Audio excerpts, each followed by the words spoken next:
गरज आहे. आंदोलन करायला लागते आणि भीक मागितल्यासारखे उसाला दर मागितला जातोय. अरे द्या ना, जाहीर करा ना, ऊस चालू व्हायच्या अगोदर शेतकऱ्यांना द्या. अरे बळीराजा आहे म्हणून हे कारखाने आहेत, बळीराजा म्हणून देश चाललाय आपला.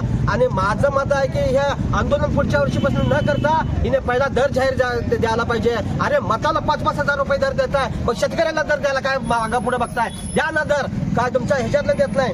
शेतकऱ्याच्या ऊसाच्या कष्टाच्या पिकाला तुम्ही दर देत नाही तर काय उपयोग नाही.